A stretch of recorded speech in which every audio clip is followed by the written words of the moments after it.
జిల్లాలో ఎన్నికలు నిర్వహించాలా అనేది ఒక డిబేట్ చేయాల్సిన విషయము. ఇది కొంత చర్చ జరగాలి. చర్చల అవుట్కమ్ వచ్చిన తర్వాతనే ప్రభుత్వం ఒక నిర్ణయానికి వస్తుంది. యాజ్ ఇట్ ఈజ్ ఇట్లా అక్రాస్ ద టేబుల్ నేనేం నిర్ణయం ఈ విధంగా ఉంటుందని చెప్పడానికి అవకాశం లేదు.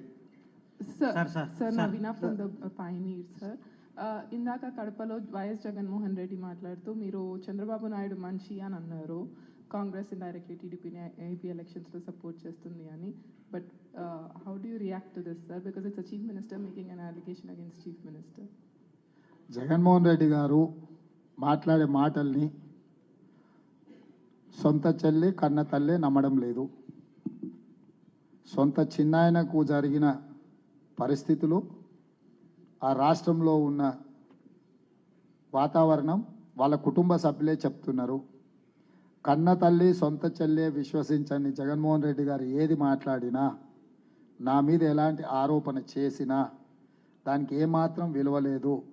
మిత్రుడు పక్క రాష్ట్ర ముఖ్యమంత్రి జగన్మోహన్ రెడ్డి గారికి నా సూచన, కన్న తల్లి సొంత చెల్లి లేవనెత్తుతున్న ప్రశ్నలకు మీరు సమాధానం ఇవ్వండి. వాళ్ళ యొక్క ఆలోచన ఆవేదన మీ కుటుంబ అంతర్గత విషయమైనా బహిరంగంగా రాజకీయ వేదికల మీద చర్చ జరుగుతుంది కాబట్టి జగన్మోహన్ రెడ్డి గారు దాని మీద దృష్టి పెడితే ప్రయోజనం ఉంటుంది.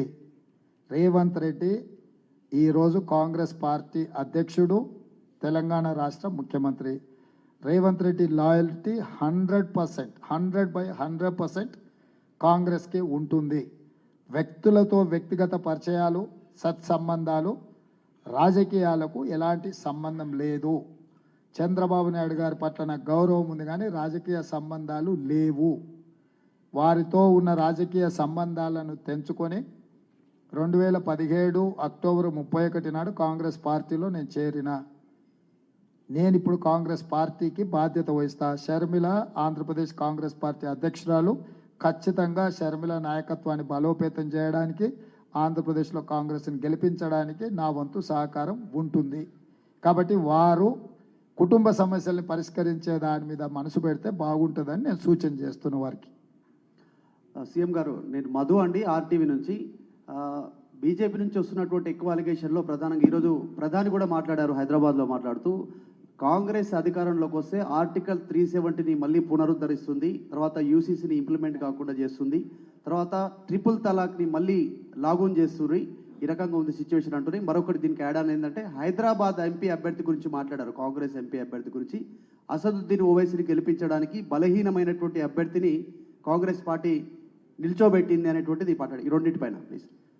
మొదట ఎన్నికలకు వద్దాం. హైదరాబాద్ నగరాన్ని, జంట నగరాలను 3 జిల్లాలుగా విభజించినాం మేము. హైదరాబాద్, సికింద్రాబాద్, ఖైరతాబాద్ అని. ఖైరతాబాద్ జిల్లా అధ్యక్షునికి ఎమ్మెల్యే టికెట్ ఇచ్చినాం. సికింద్రాబాద్ జిల్లా పార్టీ అధ్యక్షునికి రాజ్యసభ ఇచ్చినాం. హైదరాబాద్ జిల్లా అధ్యక్షుడికి హైదరాబాద్ పార్లమెంట్ టికెట్ ఇచ్చినాం. మేము మా పార్టీలో ఉండే నాయకులకు మేము టికెట్లు ఇచ్చినాము. అదే భారతీయ జనతా పార్టీ నాయకులను కాదని ఇచ్చిన టికెట్ హిందువులకు. 60% పైగా హైదరాబాద్ పార్లమెంట్లో ముస్లిం జనాభా ఉంటే హార్డ్ కోర్ హిందూ లాంగ్వేజ్ కూడా కాదు, ముస్లిమ్స్లని కించపరిచే విధంగా మాట్లాడే వాళ్ళని పెట్టడం ద్వారా నరేంద్ర మోడీ గారు అసదుద్దీన్ ఓవైసీని ఎన్నికల గెలిపించడానికి ఒప్పందం చేసుకున్నాడు. నరేంద్ర మోడీ గారు ఈరోజు అసదుద్దీన్ ఓవైసీ గారిని ముస్లిమ్స్ ఓడించాలని అనుకున్నా ఆ ముస్లిమ్స్ ఓటేయలేని పరిస్థితి నరేంద్ర మోడీ గారు కల్పించారు. అదే మాధవిలత ప్లేస్లో ఒక న్యూట్రల్, ఒక అందరినీ కలుపుకపోయే వ్యక్తిని ఈ ఎన్నికల బరిలో దించి ఉంటే ముస్లిం ఓట్లలో కొంత పర్సంటేజ్ బీజేపీకి వస్తే మిగతా ఓట్లు కూడా యాడ్ అవుతే అప్పుడు అసదుద్దీన్ ఓవైసీని ఓడించడానికి అవకాశం ఉండే.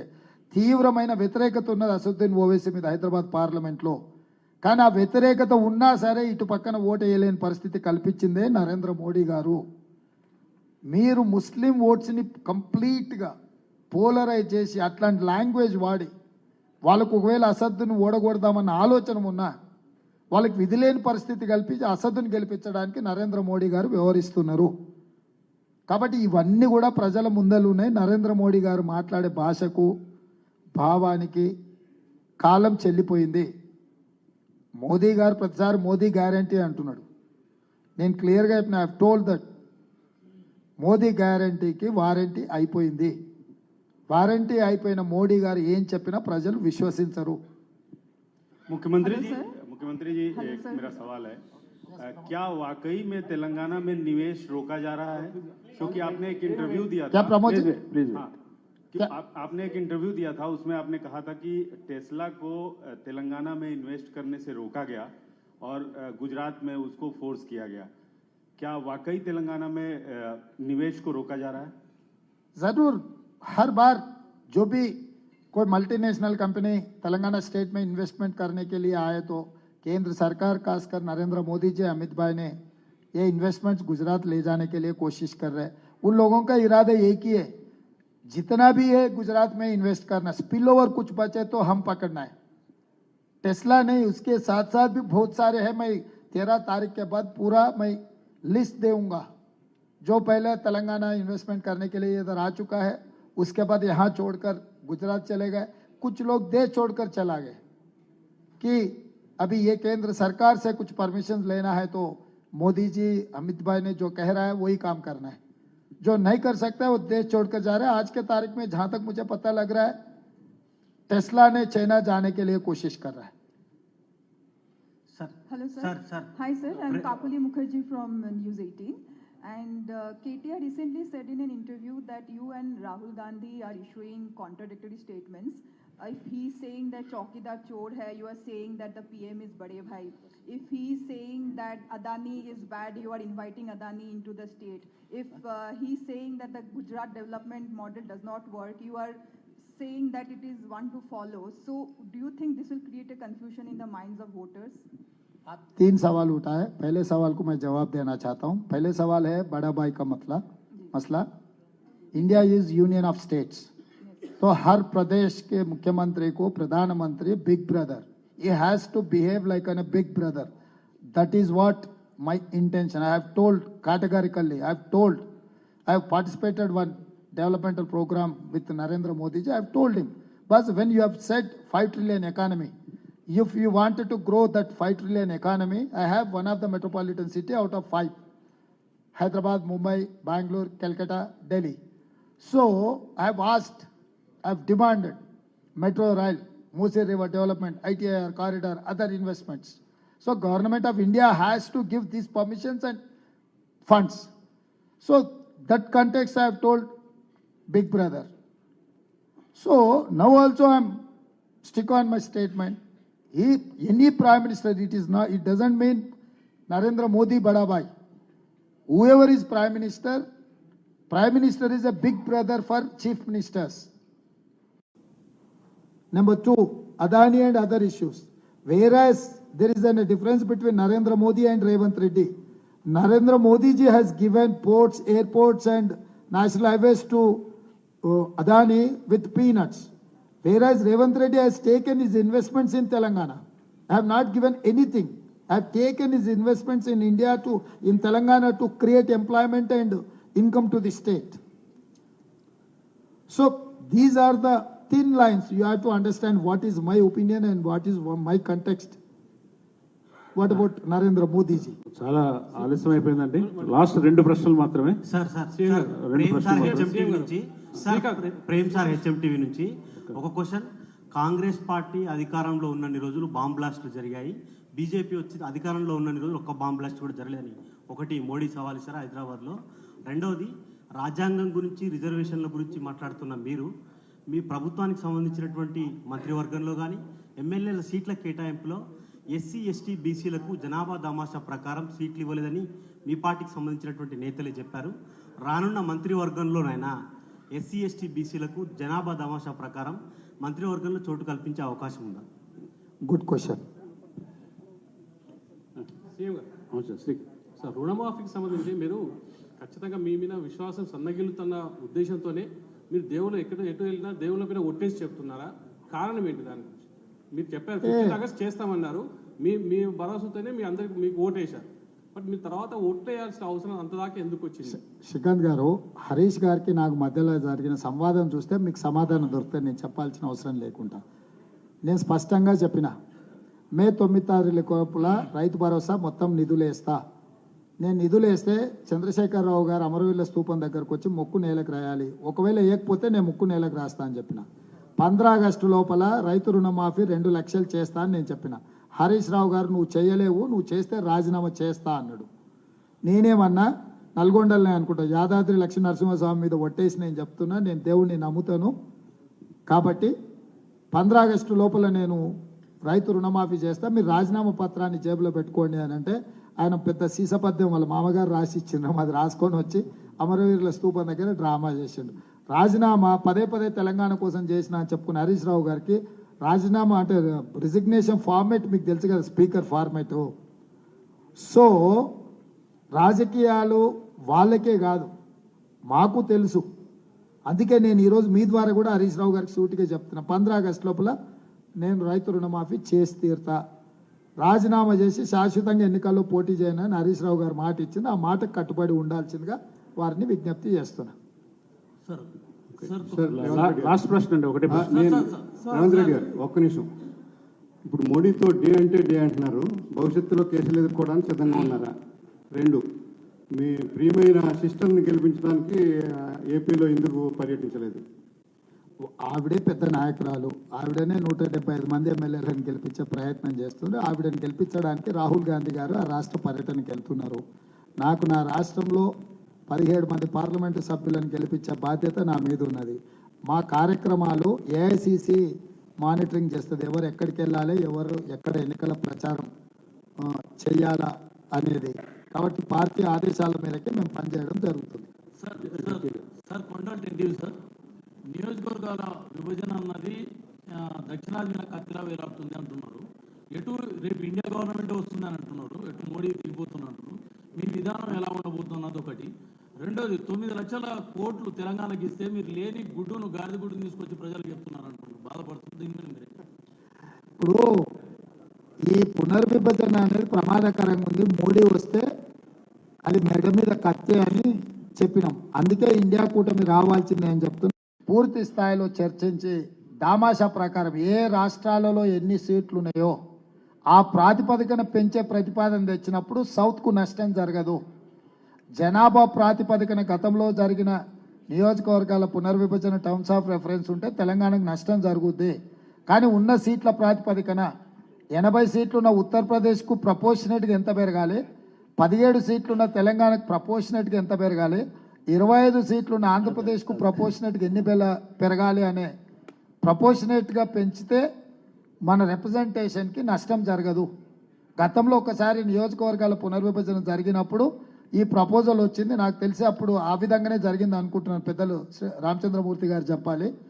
సో ఇప్పుడు కూడా జనాభా ప్రాతిపదికన నియోజకవర్గాల పునర్విభజన జరిగితే దక్షిణ భారతంలో ఉండే మన అందరికీ నష్టం జరుగుద్ది.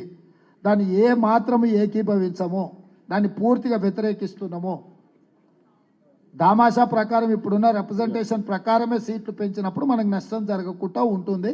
కాకపోతే దీని మీద లోతుగా ఇంకా పూర్తి స్థాయిలో చర్చ జరగాల్సిన అవసరం ఉంది. సార్ దేశంలో హలో సమయం అయిపోయిందండి.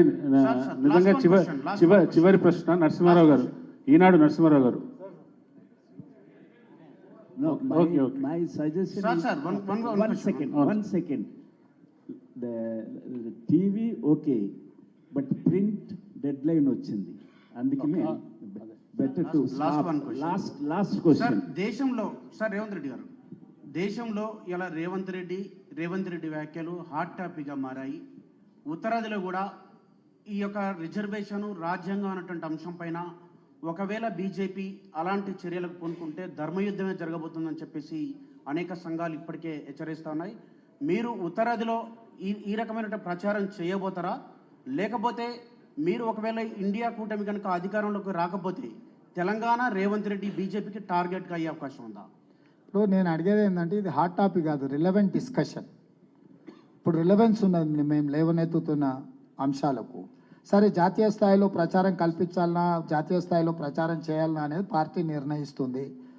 అదేవిధంగా తెలంగాణ రాష్ట్రం వచ్చిన కొద్ది రోజులకే చంద్రశేఖరరావు గారు నన్ను ప్రత్యర్థిగా అనుకొని కొన్ని రకాల ప్రయత్నాలు చేసిండు.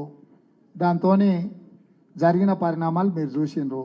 నేను ముఖ్యమంత్రి అయిన 5 నెలలకే అమిత్ షా గారు నన్ను ప్రత్యర్థి అనుకొని అదే విధానాన్ని చంద్రశేఖరరావు గారు పాటించిన విధానాన్ని పాటించిండు అనుకో, దీనికి కాలమే జవాబు చెప్తుంది.